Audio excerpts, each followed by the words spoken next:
just had an amazing experience. We're down here in South Florida with my buddy Nick Cervera, and you let us film and drive your 2004 Gallardo. So this is the car that replaced the Murcielago. Yep. Tell us about your ownership experience and what you like best about the car. Well, what I like best about the car is the fact that it's a gated 6-speed. Yeah, I noticed that right off. Yeah, these are, to find this in a gated 6-speed is like, kind of like a unicorn.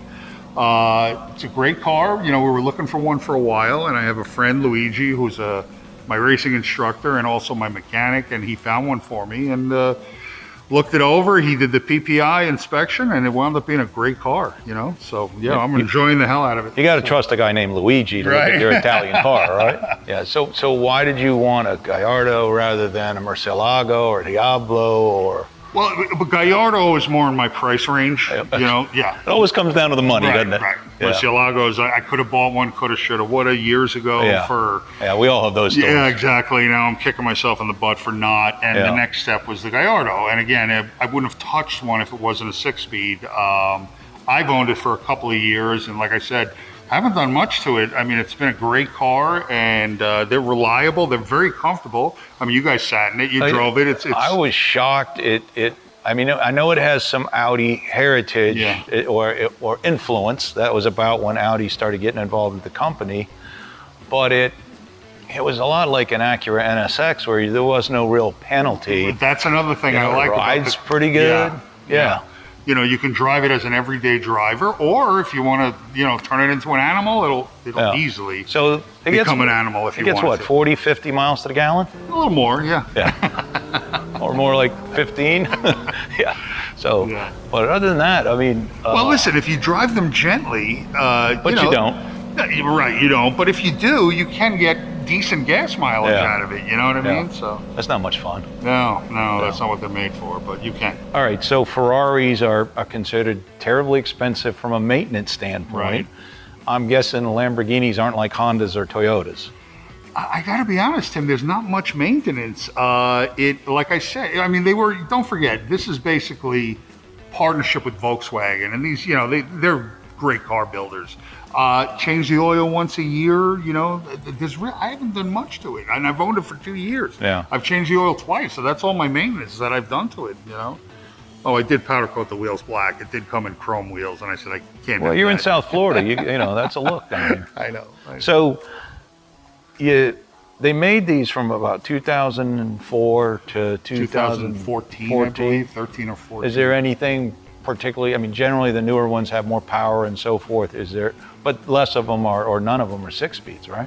Very few, very few. Like I said, if you can get one, that's the one you want, because the E-gear is like iffy at best. Yeah. And they tend to, they don't drive as well either. With the 6-speed, you control how you're driving. That E-gear is just, it does what it wants, and when it gets hot, it's finicky. So these are much better. Much more simpler, direct feel. Exactly. Yeah. So it is all-wheel drive, though. It is. I mean, the build quality got better as the years went on, and of course worth more. In fact, in 2012, they made they made some 6-speeds, and they're astronomical. They're almost $500,000. Wow. Yeah. Wow. And this car is probably, you said, more than like $1.25. Huh? Yeah.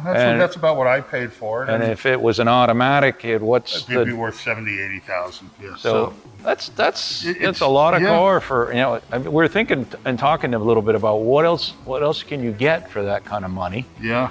And the lower number the answer is not a ton. Right. The higher number, there's some Porsches and Ferraris that are in that price range, but well, like the 355. I mean, but you pull up in this. Oh, you're parking right up front. Right. Exactly. You pull up in a 997 or something, or any 911. You see them; they're a dime a dozen. A GT3 even. Right. But I mean, exactly. Well, and I don't buy it for that reason. I just love the brand. I'm an Italian car guy. As you can see, most of my collection is Italian. Yeah. So this is kind of like this is just it's an amazing car. It's kind of like the ultimate Italian car. Really? Yeah. It's no Fiat. No. And not the Fiats aren't beautiful. Yeah.